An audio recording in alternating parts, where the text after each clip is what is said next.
शंकर सम नाही, दानी कहूँ शंकर सम नाही। दानी कहूँ शंकर सम नाही। श्री शंकर जी के समान कोई दानी नहीं है। कोई ने कहा नहीं, बिल्कुल सत्य बात है। आशुतोष तुम अवधर दानी। भगवान शंकर ऐसे दानी हैं, मनमौजी दानी जिसको कहते हैं, ऑर्डर दानी, जिसको जो चाहिए। इसलिए शंकर जी को राक्षस लोग भी पूजते हैं और देवता लोग भी पूजते हैं। शंकर जी को सब पूजते हैं। शंकर जी से राक्षस लोग भी बलवान होते हैं, पर वो राक्षस है, उनको केवल बल चाहिए, उनको दीर्घायु चाहिए, अस्त्र शस्त्र चाहिए लड़ने झगड़ने के लिए। और भक्त लोग उनसे भक्ति चाहते हैं, भगवान की कृपा लेते हैं। तो भगवान शिव दानी कहूँ शंकर सम नाही। भस्मासुर की कथा प्रसिद्ध है। उन्होंने पूछा नारद जी को, सबसे पहले प्रसन्न होने वाले कौन है? कहा शिव जी। बहुत जल्दी खुश हो जाते। बिल्कुल सही बात है। उनका नाम ही आशुतोष। दीन दयालु दिवोई भावे, जाचक सदा सुहाई। दीन दयालु देवोई भावे। आ जय हो। अपने मसानी बाबा हैं और श्मशान में रहते हैं। अब उनके पास कुछ नहीं, दिगंबर हैं, ऐसा नहीं, बढ़िया रेशम के कपड़े पहने हो, बढ़िया चकाचक खाते पीते सो नहीं, बढ़िया क्या है, दिगंबर है, श्मशान की विभूति लगा लेते हैं, जरूरत पड़ा तो बाघ हमर लपेट लिए। और क्या खाने में क्या है, कंदमूल फल भांग धतूर खा लिए, मस्त रहते हैं। लेकिन दीन दयालु है, दीवोई भाव है, इनको देना बड़ा अच्छा लगता है। जाचक सदा सुहाही। जाचक माने मांगता हमेशा इनको अच्छा लगता है। भोले बाबा से कोई ना मांगे तो उनको अच्छा ही नहीं लगता है। भोले बाबा कहते हैं यहाँ सदा बाहर आओ भैया आओ, लेते जाओ लेते जाओ, जो चाहे मांग लो, तुम्हें जो इच्छा हो। बल मांगो, बुद्धि मांगो, विद्या मांगो, भक्ति मांगो, शक्ति मांगो, धन मांगो, संपत्ति मांगो, पद मांगो, प्रभुत्ता मांगो, जो मांगो मांगते चलो। और इसीलिए दुनिया में भोले बाबा के भक्त बहुत होते हैं, जान लीजिएगा, क्योंकि सकाम भक्ति वाले बहुत हैं। तो भोले बाबा सबको सब कुछ देते हैं, हमको भी देते, आपको भी देते, सबको देते हैं। महाभारत में कथा है, एक ब्राह्मण परिवार था, उनका एक लौता बेटा अल्पायु में ही मृत्यु को प्राप्त कर गया। बहुत छोटा था, साल 2 साल का ही हुआ था, 2 साल का हुआ था, मर गया वो।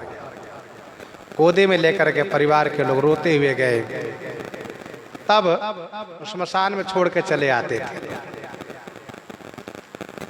तो गए, अब छोड़ के आने की बारी आई तो आने की हिम्मत नहीं पड़ रही। इतना रुदन, इतना शोक कि पूरे ब्राह्मण परिवार के सभी लोग वहीं बैठे हैं, बहुत रो रहे हैं। बालक की ओर देख रहे हैं, लौट नहीं रहे हैं। बहुत दुख है। इसी बीच एक गिद्ध आया। गिद्ध ने कहा, सुनो, मरा हुआ कभी जिंदा नहीं होता है, मरा हुआ कभी जिंदा नहीं होता है। आप श्मशान में छोड़ के जाओ, आगे का काम करो। गिद्ध ने बहुत समझाया तो लोगों ने मान लिया, कहाँ सही बात है, जो मर गए तो जिंदा नहीं होना है। तो सायंकाल सब लौटने लगे। सायंकाल उठकर खड़े हुए, जैसे लौटने की तैयारी किए, उतने में एक सियार आ गया। सियार ने आकर कहा, सुनो, आप लोगों के हृदय में ममता नहीं है क्या, जो बच्चे को छोड़ के जा रहे हो? इतना कहते सब फपक के फिर रो पड़े। ममता नहीं वाली बात, ये बात बड़ी अटपटी लगी, क्योंकि ममता है तभी तो श्मशान में पड़े हैं और उनके बिना बिल्कुल रोए जा रहे हैं और रहा नहीं जा रहा है, बहुत व्याकुल है। सियार ने कहा, आप लोग छोड़ के क्यों जा रहे हो, यहीं रहो। पहली बात तो लेकर नहीं आना, चले आते यहीं रहो। तो गिद्ध ने कहा, सियार, काहे के लिए मना कर रहे हो उनको, काहे रोक रहे हो? मरा हुआ कोई जिंदा होता है क्या? सियार ने कहा कि हमें लक्षण दिखाई दे रहा है जिंदा हो जाएगा ये।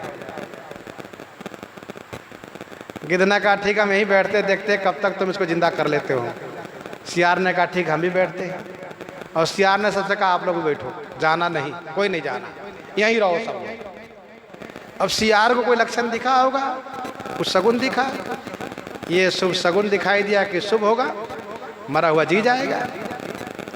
इसी बीच श्मशान के स्वामी भोले बाबा का आगमन हुआ। भोले बाबा आए श्री पार्वती मैया के साथ में। तो श्री पार्वती मैया ने देखा सब रो रहे हैं। भोले बाबा ने कहा कोई बात जरूर है वहाँ। पार्वती मैया ने कहा श्मशान है, बात क्या हो सकती है, श्मशान का मतलब मरे हुए मुर्दा को लाकर लोग रोते हैं, तो कौन मर गया है। तो भोले बाबा पास में आए देखने के लिए। देखा नन्हा सा बालक, नन्हा सा सलोना सा सुंदर बालक मरा पड़ा है। श्री पार्वती मैया ने कहा भोले बाबा बालक को जिंदा कर दीजिए। बाबा ने कहा हाँ, मेरी भी इच्छा यही है, मुझे भी दया आ रही है।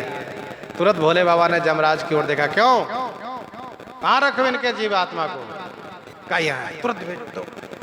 जैसे भोले बाबा ने देखा तैसे तुरंत उस जीवात्मा को छोड़ दिया गया और तुरंत बालक जी गया। अब सब के सब बड़े खुश हो गए और खुश होकर के भोले बाबा की स्तुति करने लग गए। बेचारा गिद्ध बड़ा दुखी। सियार ने कहा देखा, गिद्ध ने कहा तुम तो जीत गए। तो गिद्ध ने भोले बाबा से कहा भोले बाबा हम आशा लगाए थे कि इसको खाएंगे और हमारा क्या होगा, हमें तो बड़ी दूर से भूख लगी है, हम बहुत ऊपर से उड़ के आए हैं।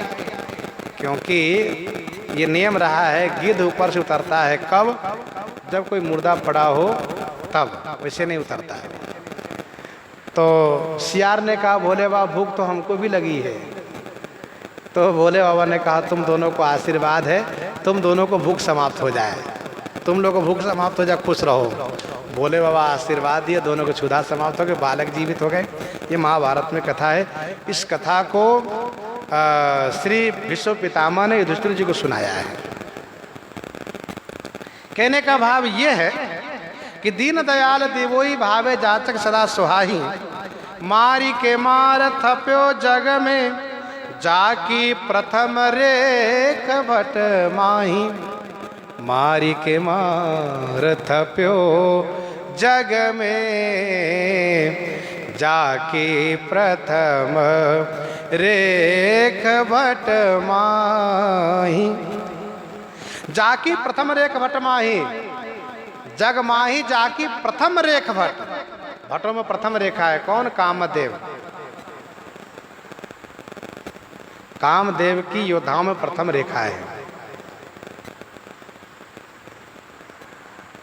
बारिद नाद जेठ सुत तासु और भटमा प्रथम लीक जग जासु। लेकिन ऐसे कामदेव को मारी के मार थप्यो जग में, ऐसे मार। अच्छा कामदेव का एक नाम मार है। क्यों नाम है मार, क्योंकि सबको मारता रहता है। ये सबको मारने वाला का नाम मार है, जो सबको मार करके बड़ा खुश रहता। देखो हम इसको भी मार गिराए, इसको ही मार गिराए। सूल कुल शशि अंगम निहारे, तीर्थनाथ समन सर मारे। जो बड़े वीर मंत्र उनको भी हमने गिरा दिया। तो सबको मारने वाले को भगवान शिव ने मार करके भस्म कर दिया। मारी के मार थप्यो। अब उसकी पत्नी रहती रोती गाती आई, भोले बाबा मैं तो विधवा हो गई, संसार का काम कैसे चलेगा। तब भोले बाबा ने कृपा करके फिर से उनको बिना शरीर के स्थापित कर दिए। अब तेरति तब नाथ कर हो यही नाम, अनंग बिनु बपु व्यापय सवै पुण्य सूर्य जी मिलन प्रसन्न। तो मारी के मार थप्यो जग में जाकी प्रथम रेख भटमाई। भगवान शिव अरु गरु नथु खरु को नहीं मारते हैं, जाकी प्रथम रेख भटमाई। उसको कल आपने सुना त्रिपुरासुर को भगवान शिव ने मारा। तो मारी के मार थप्यो जग में जाकी प्रथम रेख भटमाही। गोस्वामी जी कहते ता ठाकुर को रिझी निवाजिबो, कहो क्यों परत मो पाही। ता ठाकुर को रीझ निवाजिबो, मतलब ता ठाकुर, ठाकुर माने स्वामी, रिझी माने रिझ करके, निवाजियो माने कृपा करते हो, प्रस्थापित करते हो। गोस्वामी जी कहते हैं कहो क्यों परत मोह पाही, मुझसे कैसे कहते बनेगा। नाराजगी के बाद इतनी बड़ी कृपा, और जहाँ प्रसन्नता के बाद कृपा हो उस कृपा के बारे में कैसे कह पाऊंगा। जोग कोटि करी जोगति हरि सो, मुनि मागत सको चाही। वेद विदित तेहि पद पुरारि पुर, कीट पतंग समाही। जोग कोटि करी जोगति हरिसो, मुनि मांगत सकुचाही। कोटि माने करोड़ों प्रकार से योग साधना करके जो जिस परम गति को मुनि लोग हरि भगवान विष्णु से मांग करने में सकुचाही माने संकोच करते हैं। जोग कोटि करी जोगति हरिसो, हरि माने भगवान विष्णु से मांगने में संकोच करते हैं। एक तो करोड़ों प्रकार से योग साधना किए और इसके बाद भी श्री हरि से परम गति को मांगने में संकोच करते हैं। लेकिन धन्य है भोले बाबा, वेद विदित तेहि पद पुरारि पुर, कीट पतंग समाही। वेद विदित तेहि पद पुरारि पुर, कीट पतंग समाही। वेद विदित तेहि पद पुरारि पुर, पुरारी के पुर में, भगवान शिव के काशीपुरी में कीट पतंग, तेही पद माने उसी पद उसी परम गति में समाही माने जाते पाते हैं। यह वेद विदित, वेद विदित माने वेद विख्यात है। तेही पद माने उसी परम गति को भगवान शिव की काशी नगरी में कीड़े फतिंगे समाही, कीड़े फतिंगे पा जाते हैं। काशी मरत जंतु अवलोकी, जासु नाम बल करऊं विश्व की। आकर चारी जीव जग अहि, काशी मरत परम पद लहि। ईश उदार उमापति परिहरि, अनत जे जाचन जाहि। उदार, उदार माने महान ईश्वर उमापति भगवान श्री पार्वती पति भोलेनाथ को परिहरि माने छोड़ करके, अनत जे जाचन जाहि, जो अन्यत्र मांगने जाते हैं।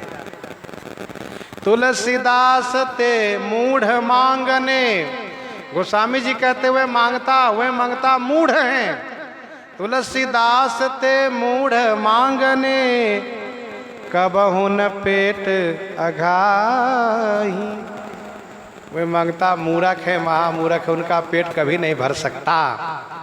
इस प्रकार से गोस्वामी जी ने कहा मांगना हो तो शिव जी से मांगो, और जगह क्यों मांगते हो। इन्हीं के साथ आज सीताराम सीताराम सीताराम सीताराम सीता